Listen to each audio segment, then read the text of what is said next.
Welcome to Soft Hour Library. Tonight's story begins now. Close your eyes and rest. Chapter 55 of the monstrous pictures of whales. I shall ere long paint to you, as well as one can without canvas, something like the true form of the whale as he actually appears to the eye of the whaleman, when in his own absolute body the whale is moored alongside the whale ship, so that he can be fairly stepped upon there. It may be worthwhile, therefore, previously to advert to those curious imaginary portraits of him, which even down to the present day confidently challenge the faith of the landsman. It is time to set the world right in this matter by proving such pictures of the whale all wrong. It may be that the primal source of all those pictorial delusions will be found among the oldest Hindu, Egyptian, and Grecian sculptures. For ever since those inventive but unscrupulous times when on the marble panellings of temples, the pedestals of statues, and on shields, medallions, cups, and coins, the dolphin was drawn in scales of chain armor like Saladin's and a helmeted head like St. George S. Ever since then has something of the same sort of license prevailed, not only in most popular pictures of the whale, but in many scientific presentations of him.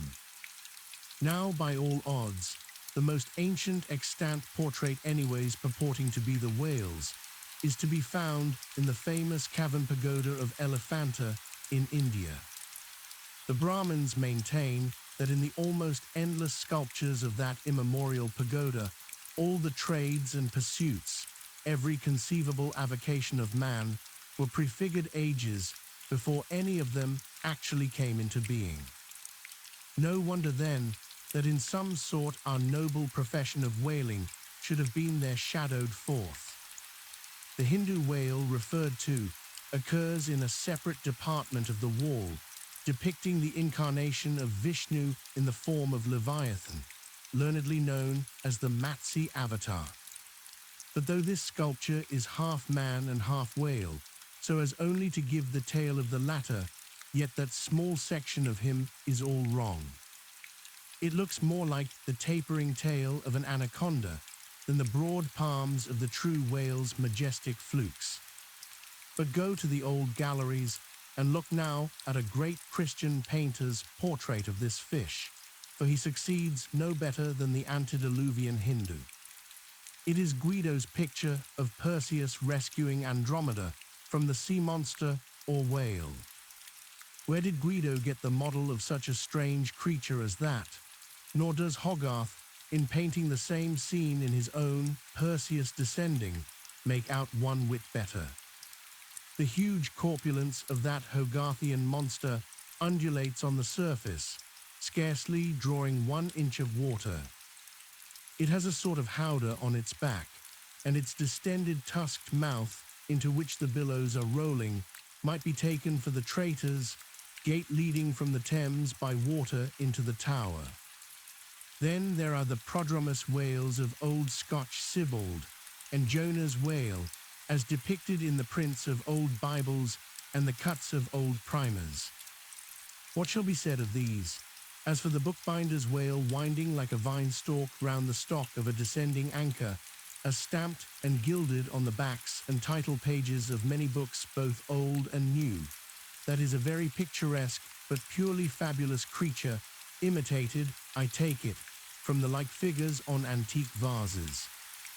Though universally denominated a dolphin, I nevertheless call this bookbinder's fish an attempt at a whale, because it was so intended when the device was first introduced. It was introduced by an old Italian publisher somewhere about the 15th century during the revival of learning, and in those days, and even down to a comparatively late period, dolphins were popularly supposed to be a species of the Leviathan. In the vignettes and other embellishments of some ancient books you will at times meet with very curious touches at the whale, where all manner of spouts, Jets d'eau, hot springs and cold, Saratoga and Baden-Baden, come bubbling up from his unexhausted brain. In the title page of the original edition of The Advancement of Learning, you will find some curious whales. But quitting all these unprofessional attempts, let us glance at those pictures of Leviathan purporting to be sober, scientific delineations by those who know. In old Harris's collection of voyages, there are some plates of whales extracted from a Dutch book of voyages, A. D. 1671, entitled A Whaling Voyage to Spitzbergen in the Ship Jonas in the Whale, Peter Peterson of Friesland, Master. In one of those plates, the whales, like great rafts of logs, are represented lying among ice isles, with white bears running over their living backs. In another plate, the prodigious blunder is made of representing the whale with perpendicular flukes. Then again, there is an imposing quarto, written by one Captain Colnett, a post-captain in the English Navy, entitled A Voyage Round Cape Horn into the South Seas, for the purpose of extending the spermaceti whale fisheries. In this book is an outline purporting to be a picture of a Pfister or spermaceti whale, drawn by scale from one killed on the coast of Mexico, August 1793, and hoisted on deck. I doubt not the captain had this veracious picture taken for the benefit of his marines. To mention but one thing about it, let me say that it has an eye which applied, according to the accompanying scale, to a full-grown sperm whale, would make the eye of that whale a bow window some 5 feet long. Ah, my gallant captain, why did you not give us Jonah looking out of that eye? Nor are the most conscientious compilations of natural history for the benefit of the young and tender, free from the same heinousness of mistake. Look at that popular work, Goldsmith's Animated Nature. In the abridged London edition of 1807, there are plates of an alleged whale and a narwhal. I do not wish to seem inelegant, but this unsightly whale looks much like an amputated sow, and as for the narwhal, one glimpse at it is enough to amaze one, that in this 19th century such a hippogriff could be palmed for genuine upon any intelligent public of schoolboys. Then again, in 1825, Bernard Germain, Count de Lassapede, a great naturalist, published a scientific systemized whale book, wherein are several pictures of the different species of the Leviathan.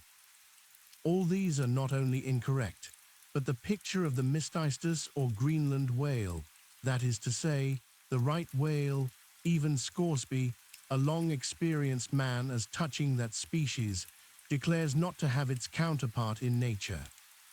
But the placing of the cap sheaf to all this blundering business was reserved for the scientific Frederick Cuvier, brother to the famous Baron.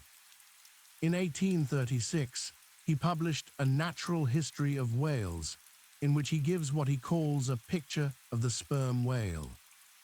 Before showing that picture to any Nantucketer, you had best provide for your summary retreat from Nantucket. In a word, Frederick Cuvier's sperm whale is not a sperm whale, but a squash. Of course, he never had the benefit of a whaling voyage, such men seldom have, but whence he derived that picture, who can tell? Perhaps he got it as his scientific predecessor in the same field, Desmarest, got one of his authentic abortions, that is, from a Chinese drawing. And what sort of lively lads with the pencil those Chinese are, many queer cups and saucers inform us. As for the sign painters, whales seen in the streets hanging over the shops of all dealers, what shall be said of them? They are generally Richard III. Whales with dromedary humps and very savage, breakfasting on 3 or 4 sailor tarts, that is whaleboats full of mariners, their deformities floundering in seas of blood and blue paint. But these manifold mistakes in depicting the whale are not so very surprising after all. Consider, most of the scientific drawings have been taken from the stranded fish, and these are about as correct as a drawing of a wrecked ship, with broken back, would correctly represent the noble animal itself in all its undashed pride of hull and spars. Though elephants have stood for their full lengths, the living Leviathan has never yet fairly floated himself for his portrait. The living whale, in his full majesty and significance, is only to be seen at sea in unfathomable waters, and afloat the vast bulk of him is out of sight, like a launched line-of-battle ship. And out of that element, it is a thing eternally impossible for mortal man to hoist him bodily into the air, so as to preserve all his mighty swells and undulations. And not to speak of the highly presumable difference of contour between a young sucking whale and a full-grown Platonian leviathan. Yet, even in the case of one of those young sucking whales hoisted to a ship's deck, such is then the outlandish, eel-like, limbered, varying shape of him, that his precise expression the devil himself could not catch. But it may be fancied that from the naked skeleton of the stranded whale, accurate hints may be derived touching his true form. Not at all, for it is one of the more curious things about this Leviathan, that his skeleton gives very little idea of his general shape. Though Jeremy Bentham's skeleton, which hangs for candelabra in the library of one of his executors, correctly conveys the idea of a burly-browed utilitarian old gentleman with all Jeremy's other leading personal characteristics. Yet nothing of this kind could be inferred from any Leviathan's articulated bones. In fact, as the great Hunter says, the mere skeleton of the whale bears the same relation to the fully invested and padded animal as the insect does to the chrysalis that so roundingly envelopes it. This peculiarity is strikingly evinced in the head, as in some part of this book will be incidentally shown. It is also very curiously displayed in the side fin, the bones of which almost exactly answer to the bones of the human hand, minus only the thumb.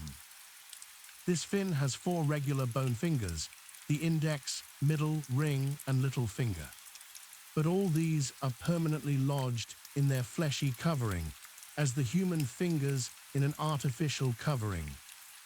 However recklessly the whale may sometimes serve us, said humorous Stubb one day, he can never be truly said to handle us without mittens. For all these reasons, then, any way you may look at it, you must needs conclude that the great Leviathan is that one creature in the world which must remain unpainted to the last.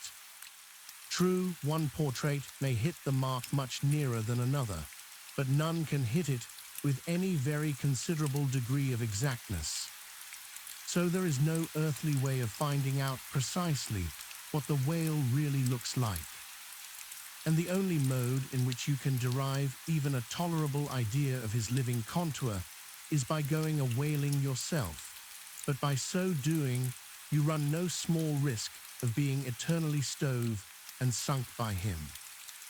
Wherefore, it seems to me you had best not be too fastidious in your curiosity touching this Leviathan. Chapter 56. Of the less erroneous pictures of whales and the true pictures of whaling scenes.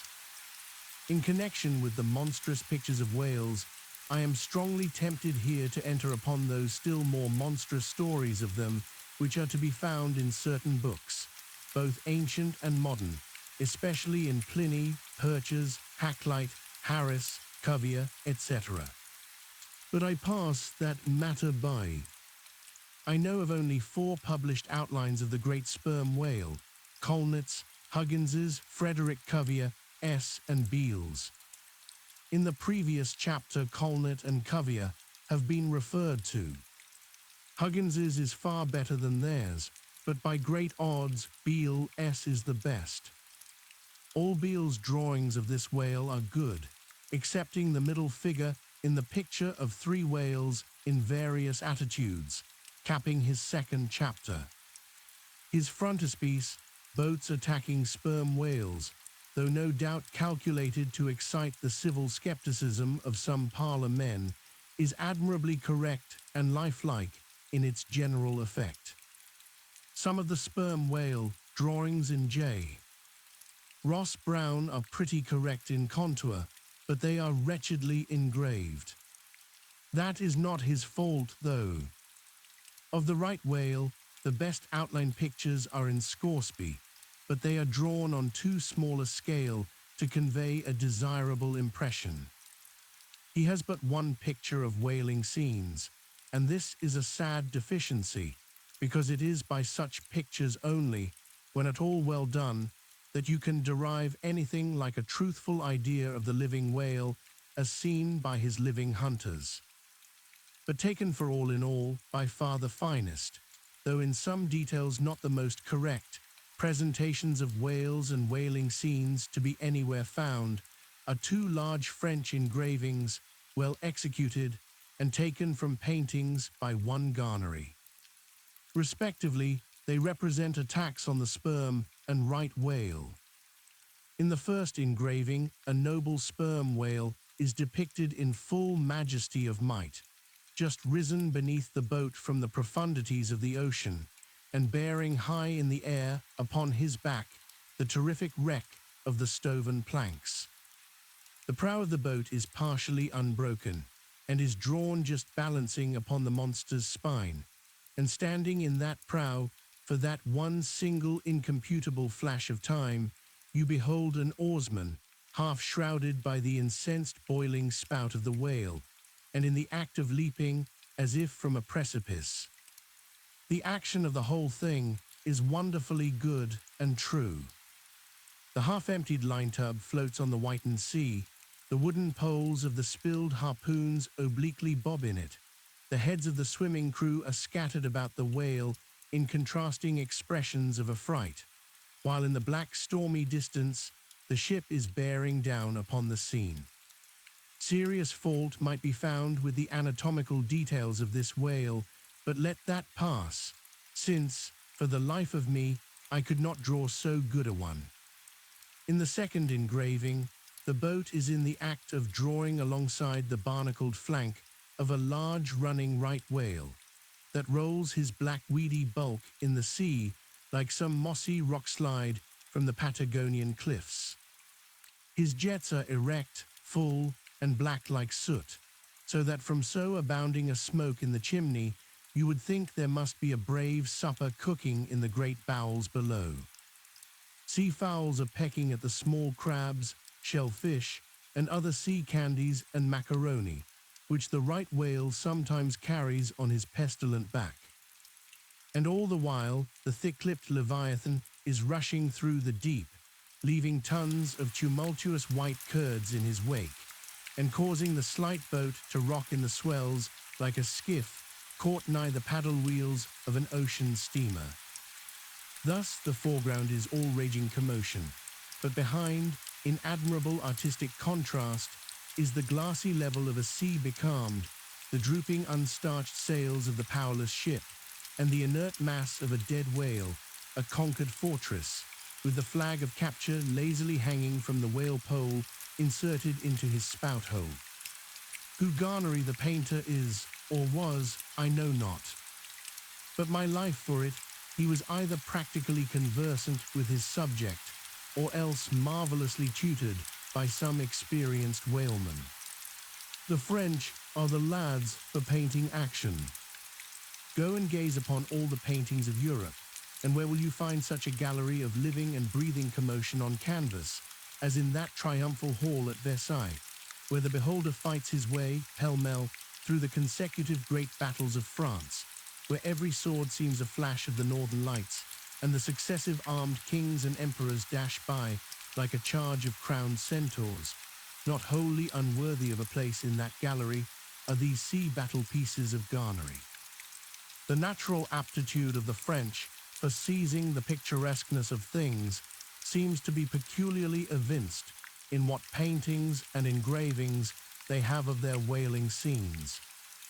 With not 1/10 of England's experience in the fishery, and not the 1,000th part of that of the Americans, they have nevertheless furnished both nations with the only finished sketches at all capable of conveying the real spirit of the whale hunt. For the most part, the English and American whale draftsmen seem entirely content with presenting the mechanical outline of things, such as the vacant profile of the whale, which, so far as picturesqueness of effect is concerned, is about tantamount to sketching the profile of a pyramid. Even Scoresby, the justly renowned right whaleman, after giving us a stiff full length of the Greenland whale and 3 or 4 delicate miniatures of narwhals and porpoises, treats us to a series of classical engravings of boat hooks, chopping knives and grapnels, and with the microscopic diligence of a Leeuwenhoek submits to the inspection of a shivering world 96 facsimiles of magnified Arctic snow crystals. I mean no disparagement to the excellent voyager. I honor him for a veteran, but in so important a matter, it was certainly an oversight not to have procured for every crystal a sworn affidavit taken before a Greenland justice of the peace. In addition to those fine engravings from Garnery, there are 2 other French engravings worthy of note, by someone who subscribes himself H. Durande. One of them, though not precisely adapted to our present purpose, nevertheless deserves mention on other accounts.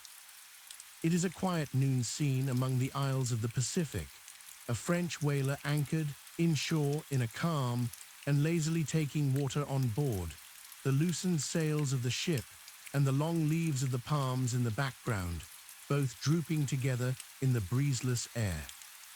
The effect is very fine, when considered with reference to its presenting the hardy fishermen under one of their few aspects of oriental repose.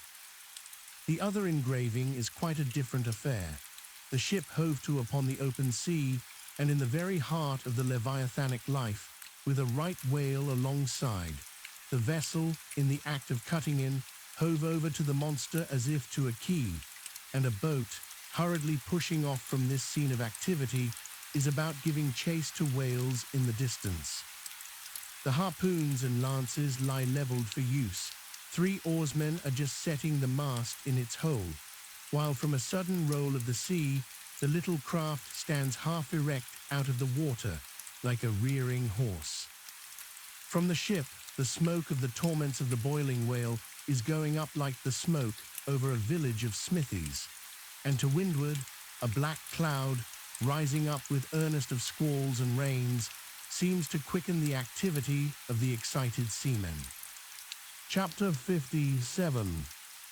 Of whales in paint, in teeth, in wood, in sheet iron, in stone, in mountains, in stars. On Tower Hill, as you go down to the London docks, you may have seen a crippled beggar or kedger, as the sailors say, holding a painted board before him, representing the tragic scene in which he lost his leg. There are 3 whales and 3 boats, and one of the boats, presumed to contain the missing leg in all its original integrity, is being crunched by the jaws of the foremost whale. Any time these 10 years, they tell me, has that man held up that picture and exhibited that stump to an incredulous world. But the time of his justification has now come. His 3 whales are as good whales as were ever published in Wapping at any rate, and his stump as unquestionable a stump as any you will find in the western clearings. But though forever mounted on that stump, never a stump speech does the poor whaleman make, but with downcast eyes stands ruefully contemplating his own amputation. Throughout the Pacific, and also in Nantucket and New Bedford and Sag Harbor, you will come across lively sketches of whales and whaling scenes, graven by the fishermen themselves on sperm whale teeth or ladies, busks wrought out of the right whalebone, and other like scrimshander articles, as the whalemen call the numerous little ingenious contrivances they elaborately carve out of the rough material in their hours of ocean leisure. Some of them have little boxes of dentistical-looking implements, specially intended for the scrimshandering business. But in general, they toil with their jackknives alone. And with that almost omnipotent tool of the sailor, they will turn you out anything you please in the way of a mariner's fancy. Long exile from Christendom and civilization inevitably restores a man to that condition in which God placed him. Lead. What is called savagery. Your true whale hunter is as much a savage as an Iroquois. I myself am a savage, owning no allegiance but to the king of the cannibals, and ready at any moment to rebel against him. Now, one of the peculiar characteristics of the savage in his domestic hours is his wonderful patience of industry. An ancient Hawaiian war club or spear paddle, in its full multiplicity and elaboration of carving, is as great a trophy of human perseverance as a Latin lexicon. For with but a bit of broken seashell or a shark's tooth, that miraculous intricacy of wooden network has been achieved, and it has cost steady years of steady application. As with the Hawaiian savage, so with the white sailor savage. With the same marvelous patience, and with the same single shark's tooth of his one poor jackknife, he will carve you a bit of bone sculpture, not quite as workmanlike, but as close-packed in its maziness of design as the Greek savage, Achilles' shield, and full of barbaric spirit and suggestiveness as the prince of that fine old Dutch savage, Albert Dürer. Wooden whales, or whales cut in profile out of the small dark slabs of the noble South Sea warwood, are frequently met with in the forecastles of American whalers. Some of them are done with much accuracy. At some old gable-roofed country houses, you will see brass whales hung by the tail for knockers to the roadside door.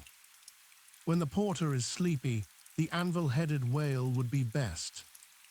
But these knocking whales are seldom remarkable as faithful essays. On the spires of some old-fashioned churches, you will see sheet-iron whales placed there for weathercocks, but they are so elevated, and besides that are to all intents and purposes so labeled with hands off, you cannot examine them closely enough to decide upon their merit. In bony, ribby regions of the earth, where at the base of high broken cliffs masses of rock lie strewn in fantastic groupings upon the plain, you will often discover images as of the petrified forms of the Leviathan partly merged in grass, which of a windy day breaks against them in a surf of green surges. Then again, in mountainous countries where the traveler is continually girdled by amphitheatrical heights, here and there from some lucky point of view, you will catch passing glimpses of the profiles of whales defined along the undulating ridges. But you must be a thorough whaleman to see these sights, and not only that, but if you wish to return to such a sight again, you must be sure and take the exact intersecting latitude and longitude of your first standpoint, else so chance-like are such observations of the hills that your precise, previous standpoint would require a laborious rediscovery, like the Saloma Islands, which still remain incognita, though once high-ruffed Mendana trod them and old Figura chronicled them. Nor when expandingly lifted by your subject, can you fail to trace out great whales in the starry heavens and boats in pursuit of them, as when long filled with thoughts of war, the eastern nations saw armies locked in battle among the clouds. Thus at the north have I chased Leviathan round, and round the pole with the revolutions of the bright points that first defined him to me. And beneath the effulgent Antarctic skies I have boarded the Argonavis, and joined the chase against the starry Cetus far beyond the utmost stretch of Hydrus and the flying fish. With a frigate's anchors for my bridle bits and fasces of harpoons for spurs, would I could mount that whale and leap the topmost skies, to see whether the fabled heavens with all their countless tents really lie encamped beyond my mortal sight. Chapter 58. Brit. Steering northeastward from the Crozets, we fell in with vast meadows of brit, the minute, yellow substance, upon which the right whale largely feeds.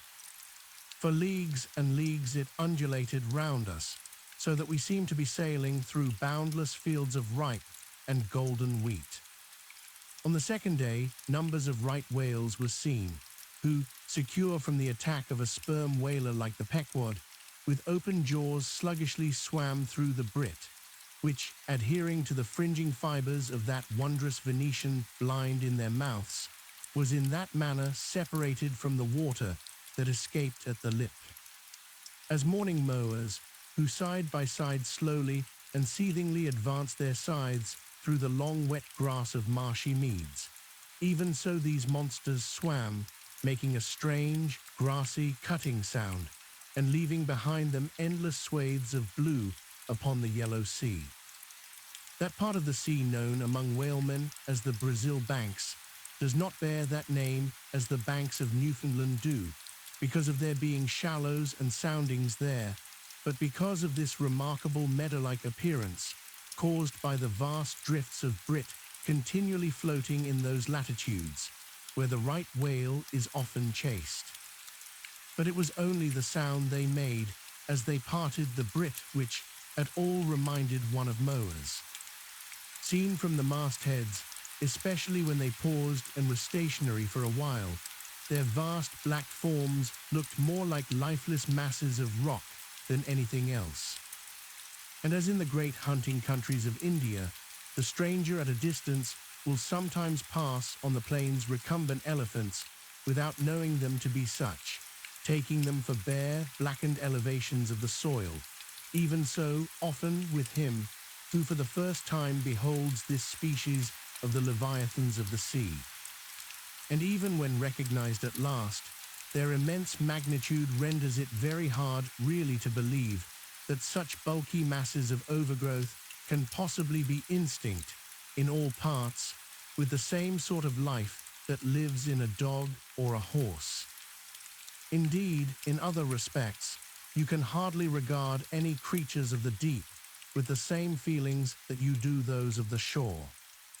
For though some old naturalists have maintained that all creatures of the land are of their kind in the sea, and though taking a broad general view of the thing, this may very well be, yet coming to specialties, where, for example, does the ocean furnish any fish that in disposition answers to the sagacious kindness of the dog? The accursed shark alone can in any generic respect be said to bear comparative analogy to him. But though to landsmen in general, the native inhabitants of the seas have ever been regarded with emotions unspeakably unsocial and repelling, though we know the sea to be an everlasting terra incognita, so that Columbus sailed over numberless unknown worlds to discover his one superficial western one, though by vast odds, the most terrific of all mortal disasters have immemorially and indiscriminately befallen tens and hundreds of thousands of those who have gone upon the waters.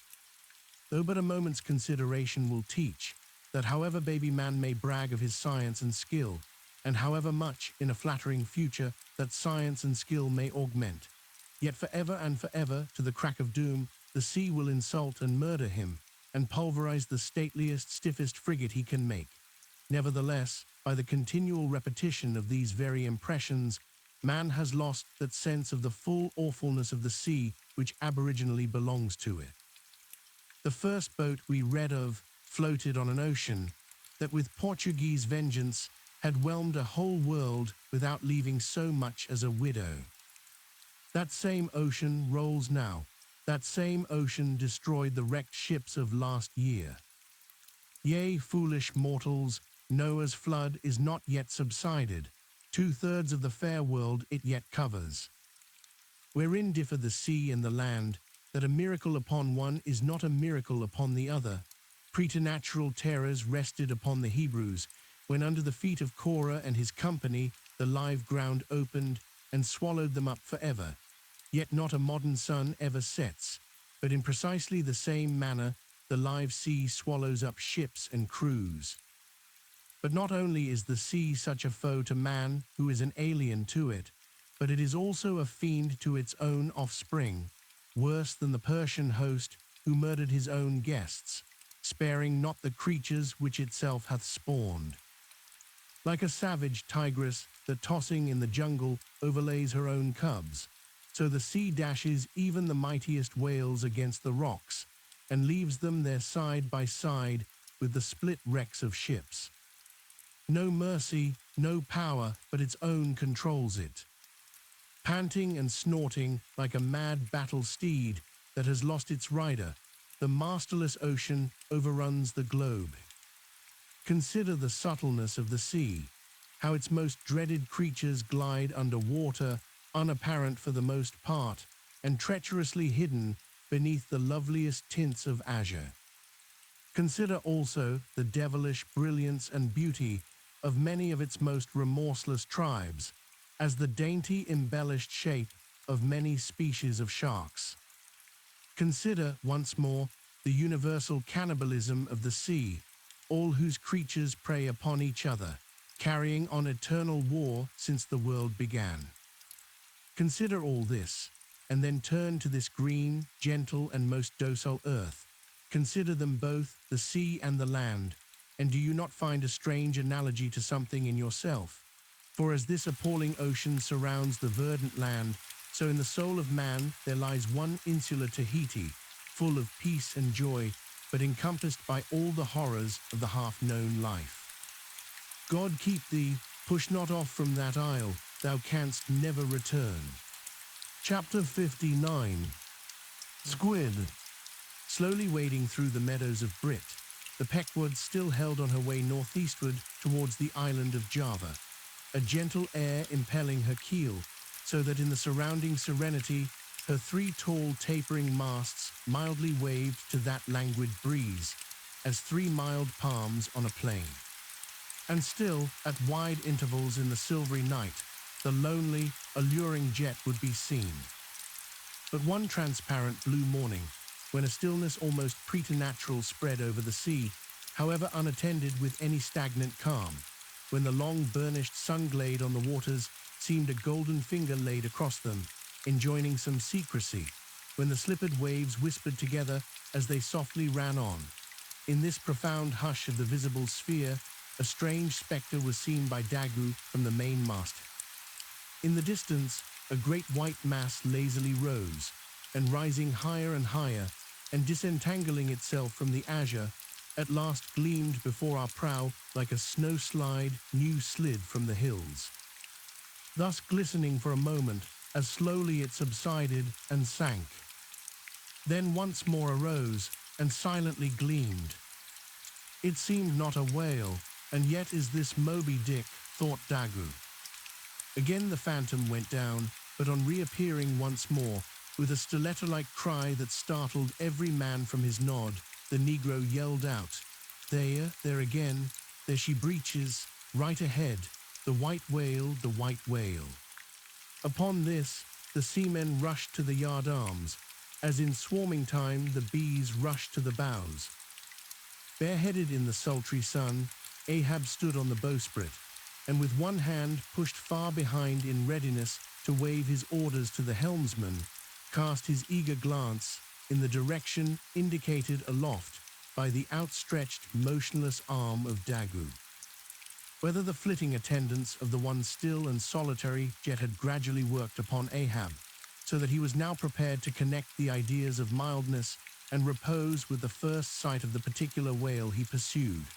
However this was, or whether his eagerness betrayed him, whichever way it might have been, no sooner did he distinctly perceive the white mass, than with a quick intensity he instantly gave orders for lowering.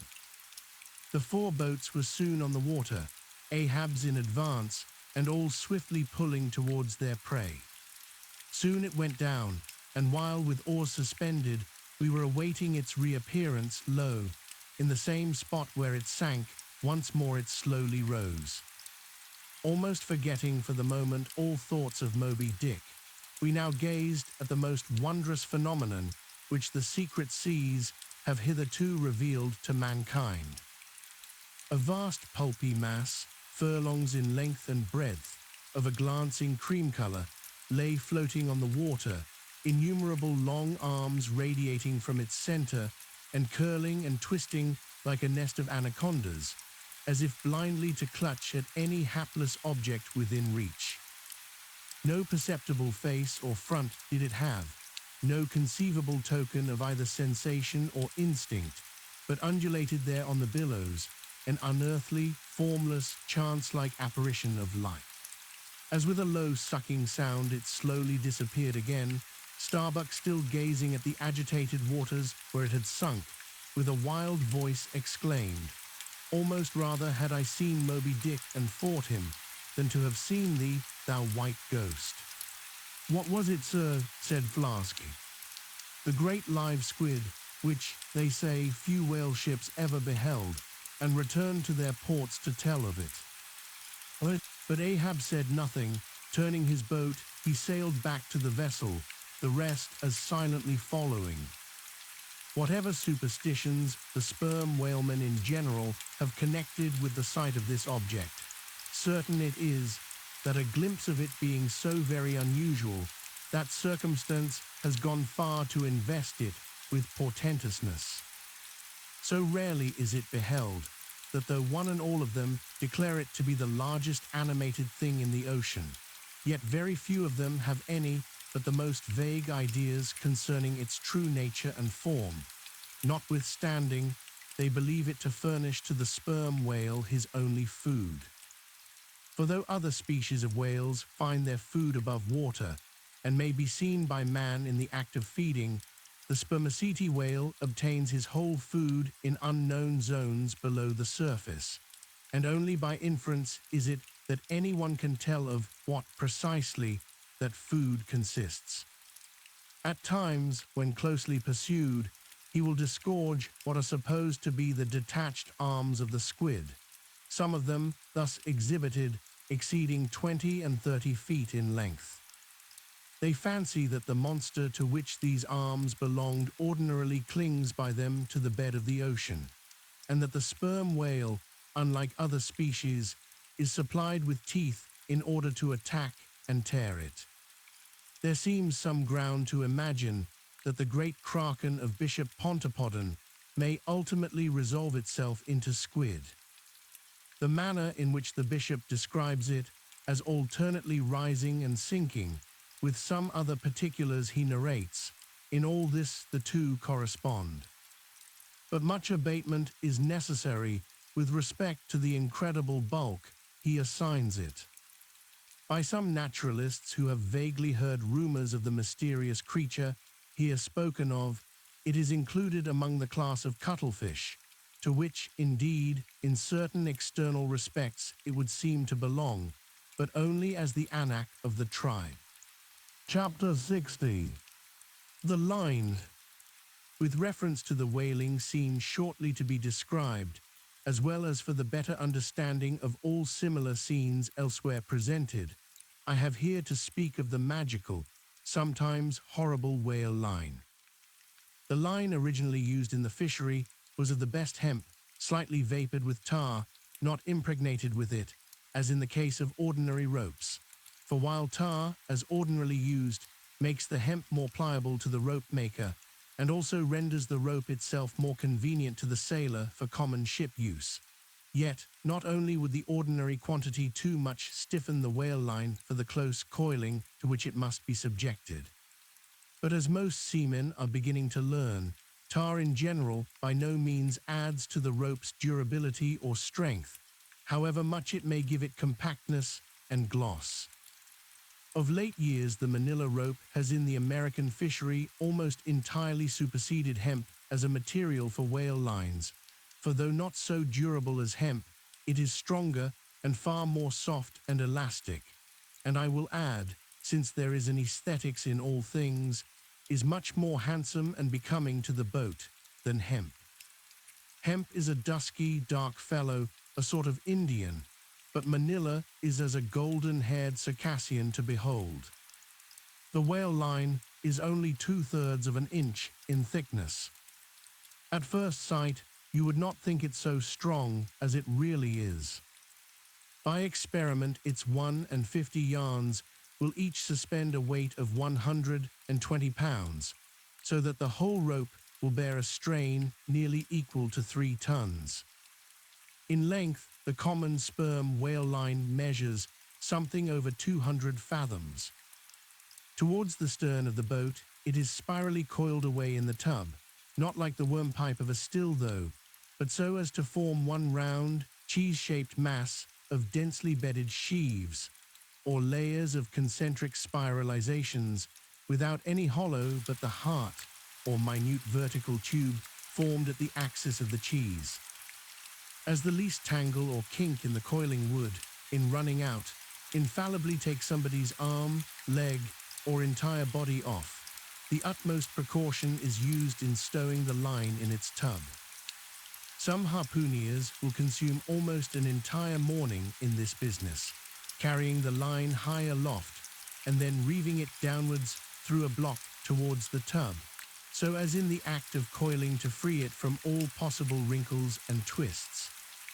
In the English boats, 2 tubs are used instead of 1, the same line being continuously coiled in both tubs. There is some advantage in this, because these twin tubs being so small they fit more readily into the boat and do not strain it so much, whereas the American tub, nearly 3 feet in diameter and of proportionate depth, makes a rather bulky freight for a craft whose planks are but 1/2 inch in thickness, for the bottom of the whaleboat is like critical ice, which will bear up a considerable distributed weight, but not very much of a concentrated one. When the painted canvas cover is clapped on the American line tub, the boat looks as if it were pulling off with a prodigious great wedding cake to present to the whales. Both ends of the line are exposed, the lower end terminating in an ice splice or loop coming up from the bottom against the side of the tub and hanging over its edge completely disengaged from everything. This arrangement of the lower end is necessary on 2 accounts. First, in order to facilitate the fastening to it of an additional line from a neighboring boat, in case the stricken whale should sound so deep as to threaten to carry off the entire line originally attached to the harpoon. In these instances, the whale of course is shifted like a mug of ale, as it were, from the one boat to the other, though the first boat always hovers at hand to assist its consort. Second, this arrangement is indispensable for common safety's sake, for with the lower end of the line in any way attached to the boat, and with the whale then to run the line out to the end almost in a single smoking minute, as he sometimes does, he would not stop there, for the doomed boat would infallibly be dragged down after him into the profundity of the sea, and in that case, no town crier would ever find her again. Before lowering the boat for the chase, the upper end of the line is taken aft from the tub, and passing round the loggerhead there, is again carried forward the entire length of the boat, resting crosswise upon the loom or handle of every man's oar, so that it jogs against his wrist in rowing, and also passing between the men as they alternately sit at the opposite gunwales to the leaded chocks or grooves in the extreme pointed prow of the boat, where a wooden pin or skewer the size of a common quill prevents it from slipping out. From the chocks it hangs in a slight festoon over the bows, and is then passed inside the boat again, and some 10 or 20 fathoms, called boxline, being coiled upon the box in the bows, it continues its way to the gunwale still a little further aft, and is then attached to the short warp, the rope which is immediately connected with the harpoon, but previous to that connection, the short warp goes through sundry mystifications too tedious to detail. Thus the whale line folds the whole boat in its complicated coils, twisting and writhing around it in almost every direction. All the oarsmen are involved in its perilous contortions, so that to the timid eye of the landsman they seem as Indian jugglers, with the deadliest snakes sportively festooning their limbs. Nor can any son of mortal woman, for the first time, seat himself amid those hempen intricacies, and while straining his utmost at the oar, bethink him that at any unknown instant the harpoon may be darted, and all these horrible contortions be put in play like ringed lightnings.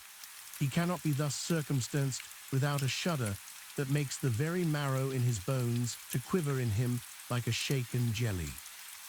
Yet habit, strange thing, what cannot habit accomplish? Gayer sallies, more merry mirth, better jokes, and brighter repartees you never heard over your mahogany than you will hear over the half-inch white cedar of the whaleboat, when thus hung in hangman's nooses. And like the 6 burghers of Calais before King Edward, the 6 men composing the crew pull into the jaws of death, with a halter around every neck, as you may say.